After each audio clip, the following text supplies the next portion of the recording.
Welcome to Tales, Tunes, and Tomfoolery starring Jerry Springer, along with Gene Galvin and me. I'm Megan Hills. We're recorded live in front of a brilliant studio audience at the Folk School Coffee Parlor in Ludlow, Kentucky. And here he is, ladies and gentlemen, Mr. Jerry Springer. Oh, thank you. Thank you.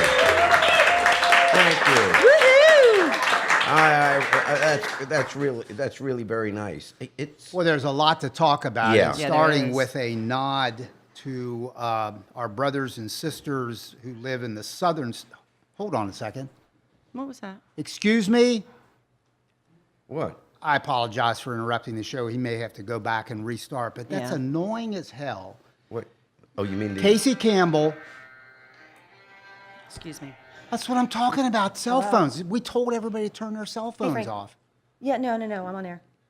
That's Okay. unbelievable. I'm sorry. I'll give you a She's, call back as soon as she's you're done. supposed to be. Okay. You're a professional. All right, babe. Bye. My bad. Sorry. Megan, I don't want to be a dick about this, but that is unbelievable. I'm sorry. I I'm sorry, just forgot to turn my bitched phone. at somebody out there who did. Oh, my Casey bad. came in and said, "Turn off the cell phone." And I missed Yeah. one. My bad. Well, God, but Yeah, you turn... you're professionally trained, though. I mean, it's one thing for an audience member, but I'm sorry, Gene. Okay. It won't Yeah, happen I'm on again. your side on It- this because, you know, I Fair enough, flew... fair enough. I flew all the way in on my Gulfstream 100, and what... unfreaking believable. Hello? Wait, it's my agent. I got to take it. Unbelievable. All right, I'll leave it. And then he takes the call. Well, he's got real things let's, to do. Let's hold out. We ought to get I more for don't that. believe it. We're Look, going to do both see, here's the shows. point, Megan. You Yes, and Jim. Springer don't give a rat's butt Yeah. about this. This is my okay, gig. This is how I get Yeah. my Social Security quarters up. I need this job. Yeah. I I'm bust sorry. my I'm butt sorry. all Yeah. week to prepare what I hope will be the perfect Podcast. Yeah, I'd try again. And Wait, just saying. shut up. Oh, look at Shut you. up. hello.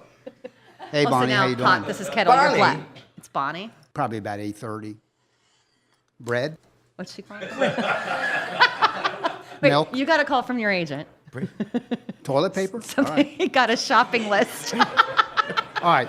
Thank you. See you. Actually, Gene that gets a is- shopping list. That is the best summary of our lives. Bread, milk, and toilet paper. Yeah. You get a call from your dad. I get a call from my agent, and you got to go pick up milk and bread at the grocery. Hey, look. I mean, hey, you know, seriously though. How is your career going? Swimmingly. The people in the South, Yeah. and it's not just Florida, and it Yeah. was Texas before Florida, and then it's Florida, and it's South Carolina and Georgia, all the southern states. It's really not quite over yet because they're still worried about kind of late stage flooding Yeah. caused by surges that push water It's horrible. into the inlet. Yeah. And Well, we I know both- we've been talking because I have my daughter, Lindsay's down there. in my daughter, my Orlando. son-in-law, 2 grandchildren, and we have you a- have probably, I don't know how many houses you have, 20 houses probably, maybe 25. But we do have one in but we do have one. Well, we had one in Florida. Well, you had one in Florida, yeah.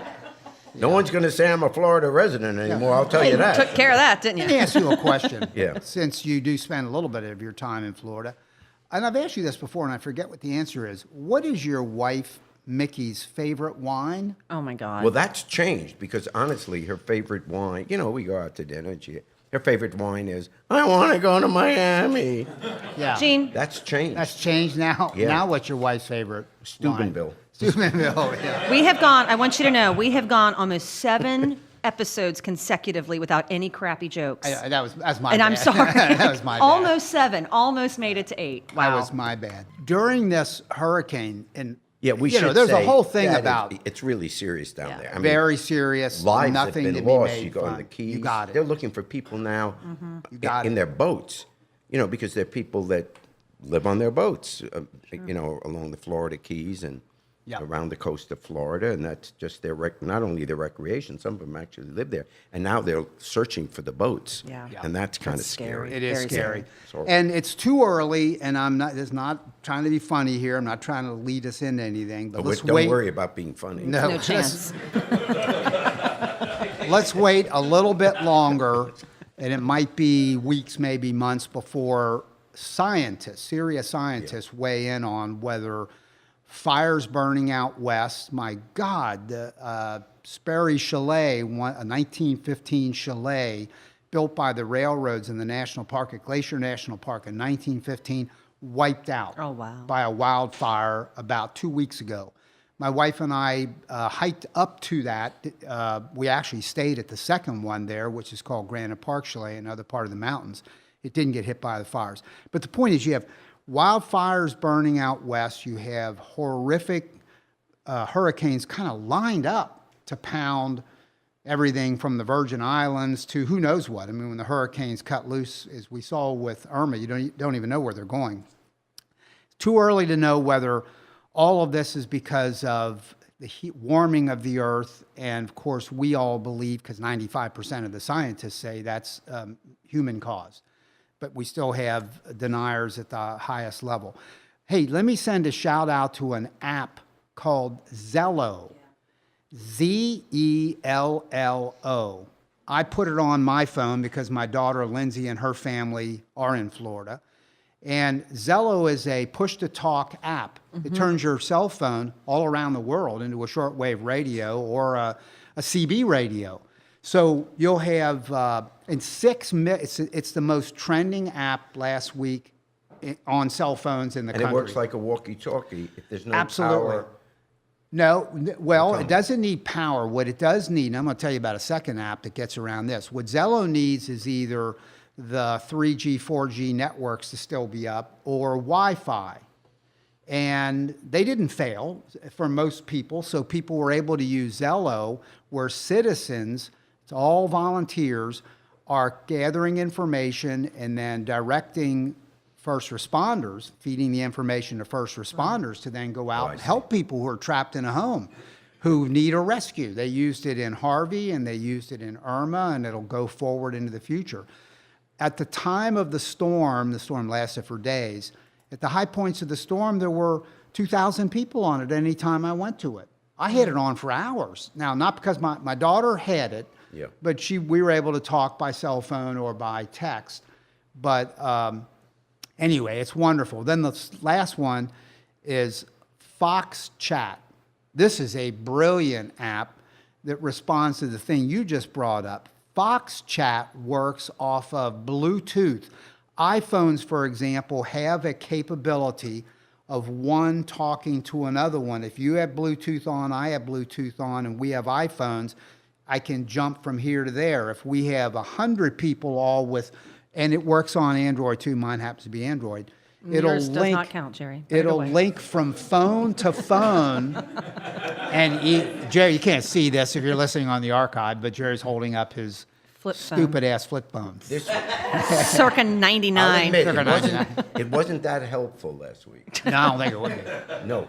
But to throw Fox it at Chat But if it's would sunny and allow warm, you can talk. Fox Chat would allow people with no cell phone coverage and no internet, no Wi-Fi, to be able to communicate potentially across the country if you had enough people on it and turned on, Bluetooth turned on, and they were telling on Zello, keep your Bluetooth on, keep your Wi-Fi on, even if your Wi-Fi is down, and Fox Chat could save your life. One last thing on the hurricane. Oh, maybe you can say this was in poor taste by Melania, but you know Melania Trump calls you late at night onto our know, it's getting podcast embarrassing. Hiding in answering the machine. bathroom, making phone calls to Springer. I mean, Mickey's it. starting to ask questions. So David called me the other day and You're a hot said, commodity, Springer. I get it.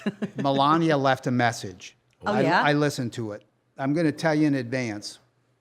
She got a lot of crap about visiting hurricane-devastated areas and what she wears. Sure.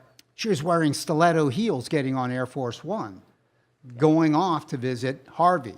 They're coming down to Florida in a few days.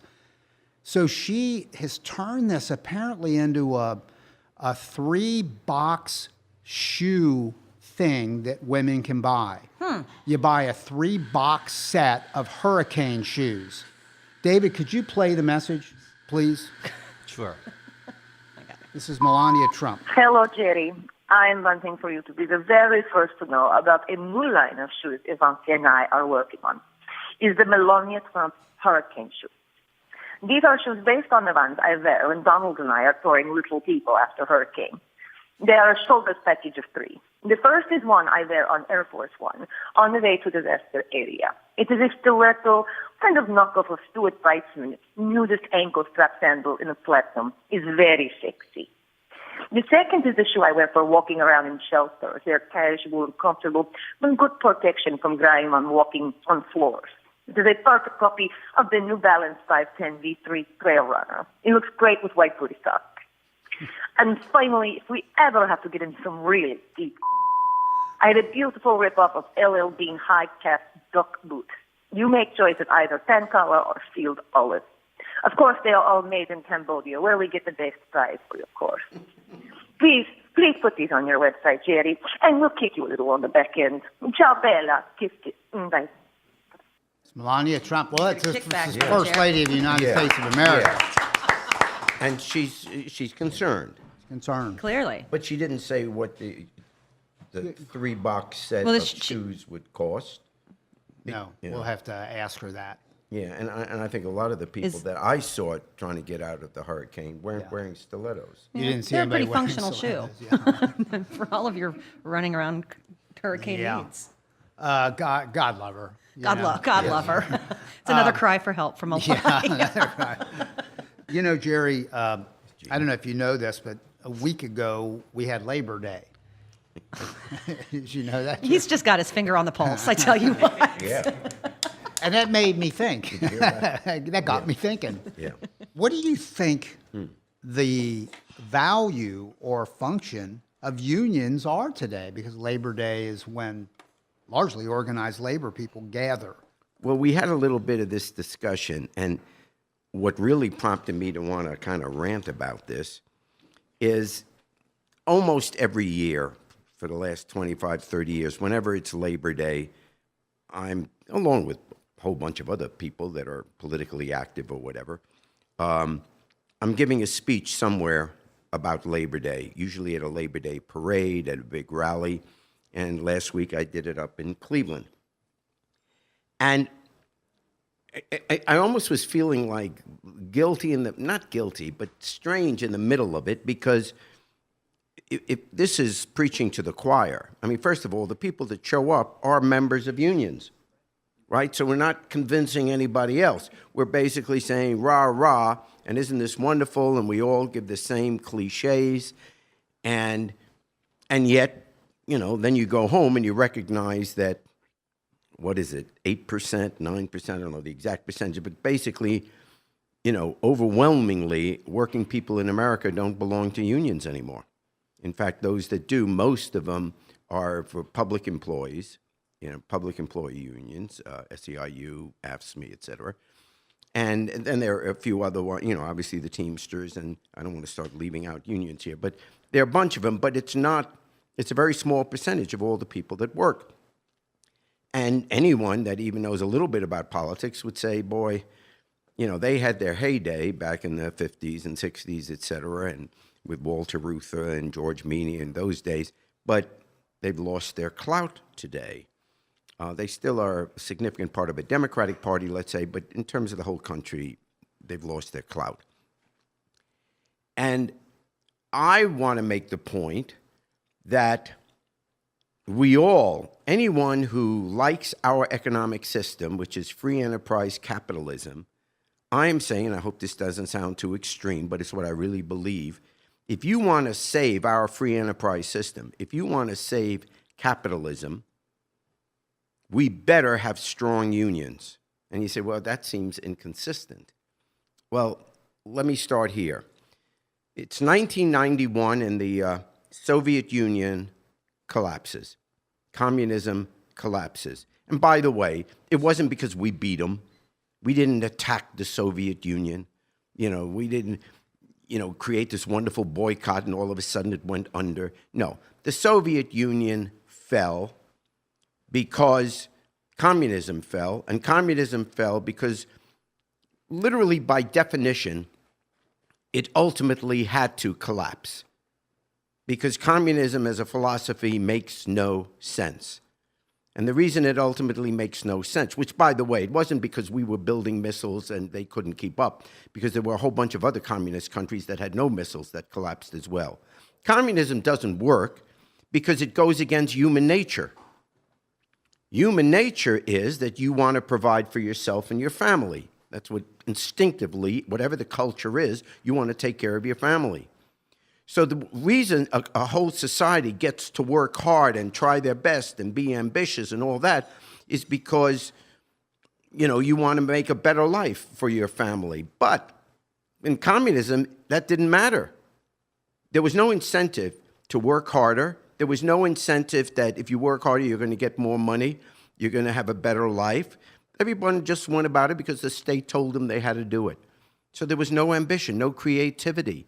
It was just a stagnant society that ultimately, by the weight of not being able to produce and keep up with what the goals of the government were, it collapsed. The economic system collapsed, and there went the Soviet Union. Now let's jump to America. It's 25 years later. We, for different reasons, are facing the same signals, warning signals. Our economic system is in trouble, but here's the reason why I think we're in trouble. This free enterprise capitalist system, which, by the way, I'm a wonderful beneficiary of, so I love it. I think it's the best system in the world. But it needs some breaks. Our system is based on profit, which is a very human consideration. You, as I said before, if you can make more money, sell more goods, create something that people want, produce something, you're going to get more money that therefore you can provide the life you want for you. All of a sudden you can afford to send your kids to a college, you can, afford health care, you can, whatever it is. Life is better if you're doing better. It's really the main reason we work hard, most people. Let's be honest. Most people have a job that by itself isn't that exciting. What makes you ambitious and work hard and get up in the morning and do your job and hope is because you know that if I do better and I get that promotion or I can get this job or I create something that someone's going to want to buy, oh my gosh, I'm going to be successful in terms of I'm going to be able to do more for myself and my family and my kids. So that's what keeps us going. That is the driving force. It's not a coincidence that America is the most creative country on earth, and we're in the forefront of all the sciences, et cetera, over time. It's because you knew that you could be the best you can be, and if you're successful, life will be good. That's the driving force. So every business in this country is based on making a profit. I don't care what field you're in. You could be a manager in a corporation. Every 3 months, you've got to come in with your report to your superiors. How's your department doing? Did you produce more? Did you make more money? And if you want to make a profit, since that's the driving force of our economy, you have to cut expenses because that increases the profit margin. So every business is trying to cut expenses. Ideally, business would make the most profit if the drive is to hire as few people as possible at as low a wage as possible with as few benefits as possible. If you can replace a person with a computer or a machine, you'll do it. And that's why today, wherever you go to an airport, you go to the grocery store, many of these jobs are being replaced by a computer. And if you have to hire a person, hire someone overseas because they're cheaper. Every business, my own television business, I used to be doing the news. Now I walk into the newsroom and they have robotic cameras. The camera guys are gone. So the whole system, since it's profit motivated, and we invest, you go to the stock market, you invest, you want the companies you invest in to show a profit so you can get some money back. Everyone is driving to get their expenses down. And the greatest expense, of course, is labor. So think about it. The whole crux of our system is basically to employ as few people as possible to get the job done. Nobody goes and says, well, let's hire 10 more people. We don't really need them, but, let them just come in and sit around. Nobody does that. So if you have a system where the goal is not to hire people or hire as few people as you can and as low a wage as as they'll accept, eventually we will have what we're moving towards now. A few of us who are lucky enough to really be making a good living at the top, a very few.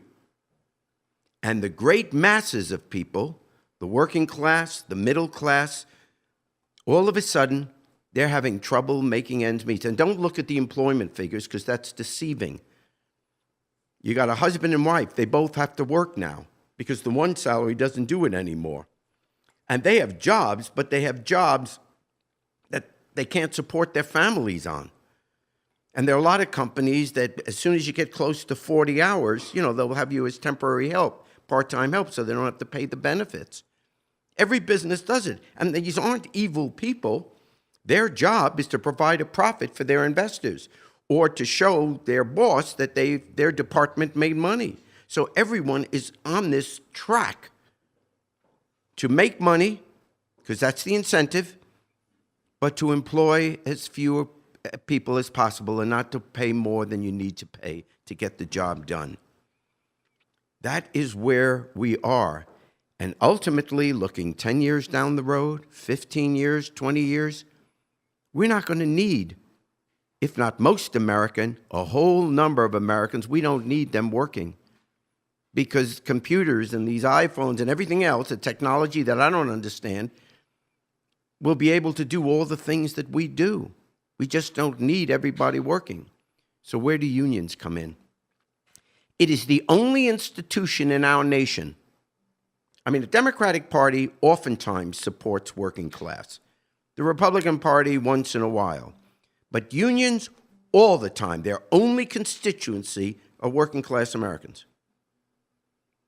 We have to have something pushing back when the rest of us are driving to the big profit, something pushing back to say, whoa, yes, make a profit, but not only on our backs. You have to make sure that we have decent working conditions, that we can support our families with what you're paying us. There has to be that balance. If we don't have a countervailing force, people won't be able to support their families, and we're starting to see what happens. It is the story of the 20th century. In the beginning, people start getting frustrated. They are discouraged. Then they start getting angry. And then all of a sudden, you start having these extremist groups. First, they hate the government. Why can't they do this? And then once you have these extremist groups, and we start disliking our government, and I don't have to tell you what the organizations are, but you see it every day in the newspapers, the people in power, or these groups, have to start looking for scapegoats. You got to blame someone for what's going on. So this is where racism gets to be on the rise. It happened in the 1930s, it happened in Europe, it happened in America, it happened all over the world. In all kinds of societies, when things turn tough economically, people get angry, there starts to be more and more violence, people start protesting out of hand, some crazy people get really violent, we start looking for groups, it's the Mexicans, it's the blacks, it's the Jews. You'll find some group to blame what is going on, and read the daily papers, or on look at the news on the internet. You're seeing it every day, stories about this increased anger because the economy we set up is not prepared at this point to take care of working class people. It just isn't.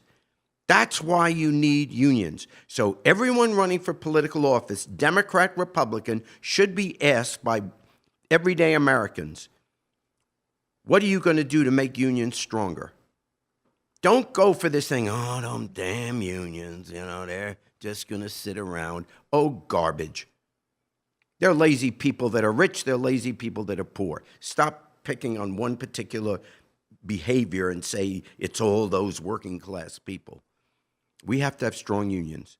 Companies have to know that, hey, we want to make a profit, but we're not going to make it on the backs of workers. And our country survives only if everybody's working. Only if everybody's working. And if we don't do that, we're going to lose the system we have. We're going to crumble from it within. Do not worry about another country taking us over.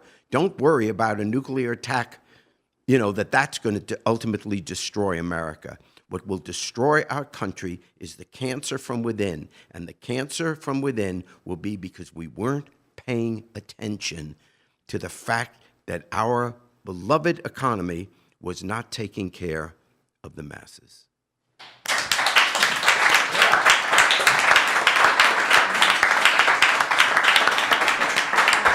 Thank you, Jerry.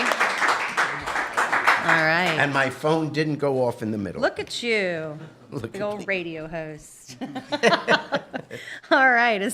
Moving right along, we have with us tonight Adam Lee, who is back with us again this evening. Hey, y'all. Nice How's to it see going? you again. Hey, Adam, good to see you back. So, Adam, what have you been up to since last we saw you? Oh, I've been traveling a bunch. Yeah? Just running around, running those highways, playing shows. Excellent. So- Well, I understand Playhouse in the Park is our local equity house here, and you're an equity actor, correct? Correct. Are you going to be auditioning for the Million Man Quartet that's going to be here in February? His background, Adam was in Million Man Quartet already. Yeah, I sent some emails. We're waiting to hear. Oh, yeah? Yeah, we'll That's find out. exciting. You'll have to keep us updated. Very, very cool. Yeah, good luck with that. That'd be Yeah, great.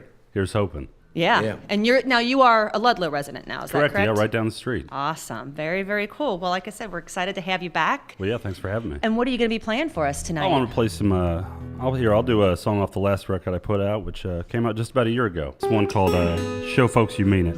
February's cold. Can't walk to the store. Got coffee on the stove, but I'm almost out of smoke, and I'm moving kind of slow. Spent last evening getting stoned. Somehow I ain't feeling low. What's troubling me is what's troubling me. Sunshine, I ain't never seen it. Sword and set lists, sad rhymes, telling tall tales and taglines. Sometimes gotta show folks you mean it. There are nights when I dream, but not often it seems. Only drink at this bar, 'cause it's so close to me. Yeah, I'll have a few rounds, call this girl I've found. She sometimes keeps me company. What's troubling me is what's troubling me. Sunshine, I ain't never seen it. Sword and set lists, sad rhymes, telling tall tales and taglines. Sometimes gotta show folks you mean it.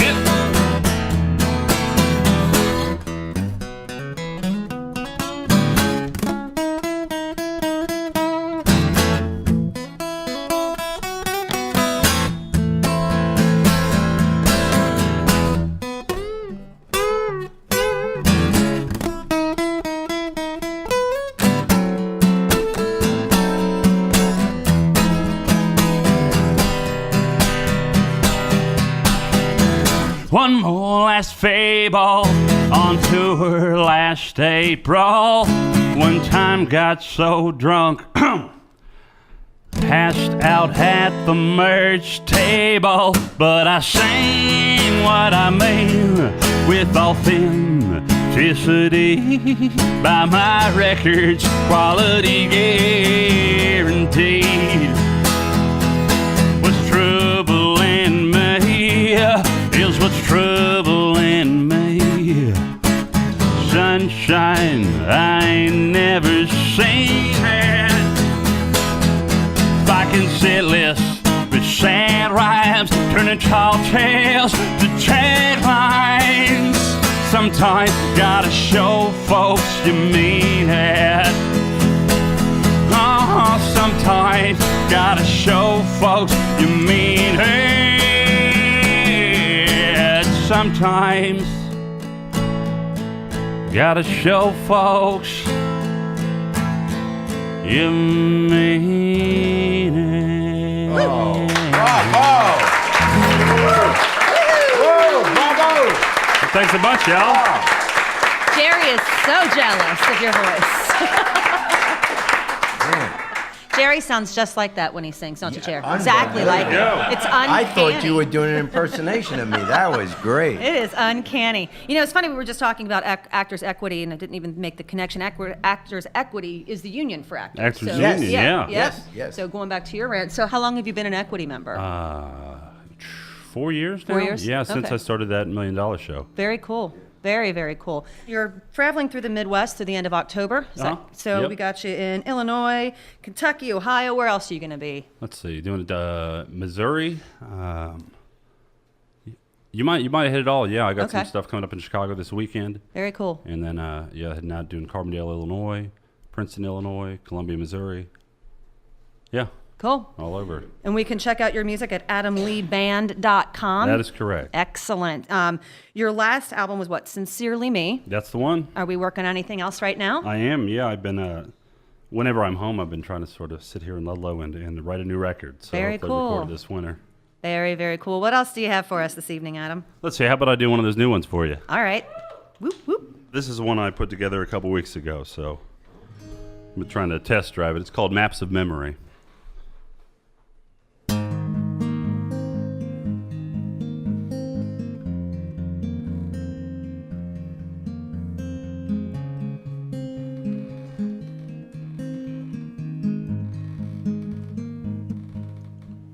I was a silent movie villain.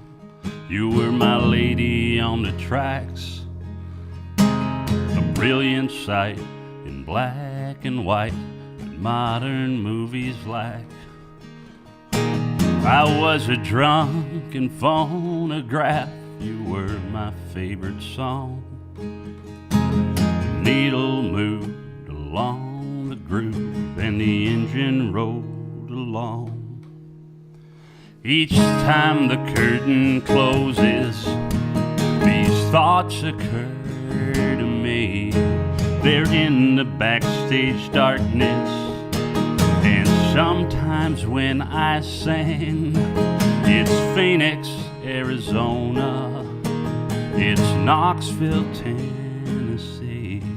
My fingers trace these maps of memory.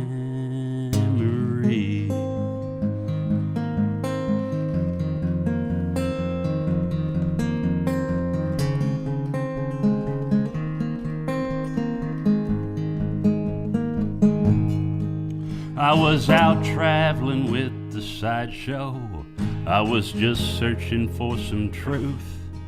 An easy mark stuck in the dark of the fortune-telling booth. I was a standing on the midway. You were a ticker tape parade. A drumline roll for every ticket sold, every fortune told and made.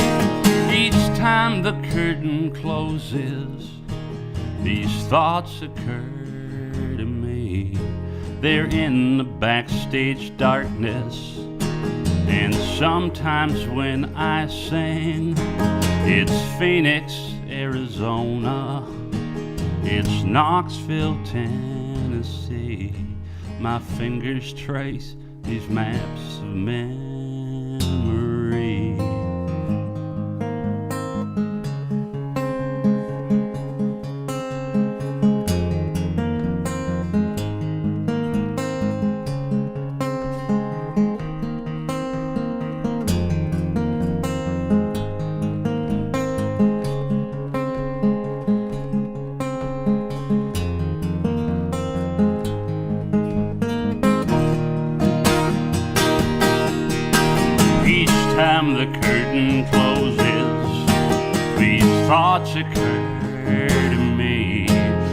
in the backstage darkness.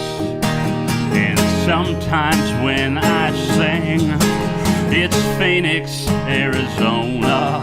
No, it's Knoxville, Tennessee. A silent movie actress, just a record in a sleeve. Now walk out on that wire, press down on the strings. My fingers trace these maps of memory.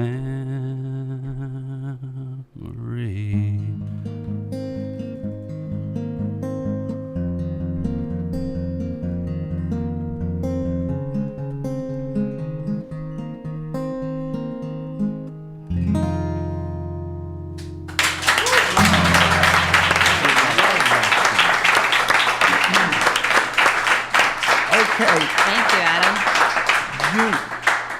I love that song. Hey, thanks a bunch. You just said a couple of weeks ago, whatever. This is like we're seeing the song at its very beginning. That's right. What yeah. were you thinking? And walk us through that. Were you sitting at home one day? Were you were watching Turner Classic Movies and you saw a silent film? What? I don't How remember did where that I don't remember happen? where I was when that. But that first line is the first one I got. It was sort of the silent movie villain, lady on the track. Oh, And- everyone can picture Yeah. that. Well, everyone my So- age can picture it.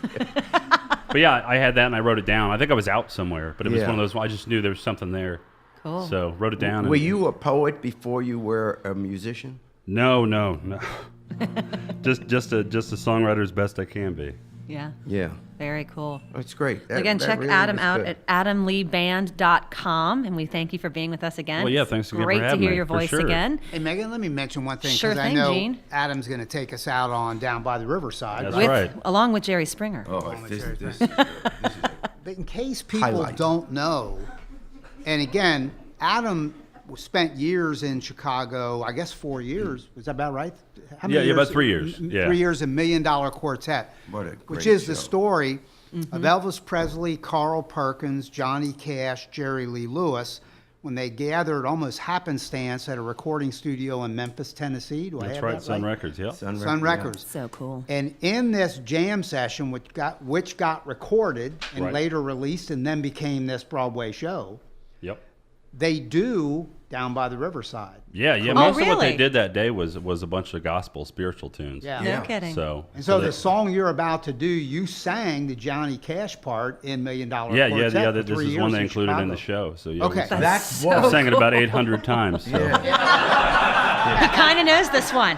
He kind of knows This is the test of a pro. This is going to be 801. Let's see how he does. with will- Jerry. You will know more about this than I do, but there is the iconic photograph Right. of the four of them, as Gene just said, of Elvis, Johnny Cash, Carl Perkins, and Jerry Lee Lewis, meeting because they each were having a recording session that day. It was one day, one afternoon, in this small studio in Memphis, Right. that they each had. One was supposed to record like at 1 in the afternoon, another at 2.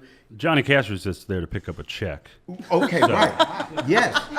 That's Yeah. true, right? Awesome. Yeah. Oh yeah, for sure. Yeah, that's true. He and was in these and out. four guys, they were only Elvis was known by anybody at the time, and he wasn't yet big. This was 55. Yep. Don't Be Cruel was 56. Yep. So, just these four young guys, they show up and they're just sitting there waiting for whatever for their time to go on, and they just start jamming. And there is a picture, the only time these four guys were ever together in their life. Yeah. Which is incredible, and they all became superstars. And they all seem to have said that Jerry Lee Lewis was the real talent in that group. Oh Elvis yeah. became the He biggest was star. he was the youngest one too. Yeah. He was brand new. But they all looked at Jerry Lee Lewis and said, "Wow, that guy is beyond." A guy who's going to have popular songs. He was Right. clearly the great And Carl talent. Perkins was blue suede shoes. yeah, blue correct? suede Yeah. shoes. Oh, yeah. So he was probably the least, as time passes, history happened, he was Yeah. the least known. The blue suede shoes was pretty damn good old Oh rock yeah, and roll that song. was Yeah. that was huge. And Covered then- by a lot of people Yeah. over time. Including Elvis, yeah. And Elvis was most like me, yeah. Well, yeah, for sure. That's I've that's the seen you natural dance. parallel. much. I tell 20 jokes, no one laughs. I say that, you can't control yourself. Absurd, isn't it? All right, Adam, if you wouldn't mind taking us out All on right, sure. Down by the Riverside. And again, you will be joined by one Mr. Springer. I'm gonna lay down my burden down by the riverside, down by the riverside, down by the riverside. I'm gonna lay down my burden down by the riverside. I'm gonna study war no more. Well, I ain't gonna study war no more. Study war no more. Ain't gonna study war no more. Well, I ain't gonna study war no more. Study war no more. Ain't gonna study war no more. Come on, Elvis. Gonna lay down my sword and shield down by the riverside, down by the riverside, down by the riverside. You've been listening to Tales, Tunes, and Tomfoolery, recorded live at the Folk School Coffee Parlor in Ludlow, Kentucky. Thanks to Patrick Kennedy for writing our opening song, and to you for listening. Check out our website, jerryspringer.com.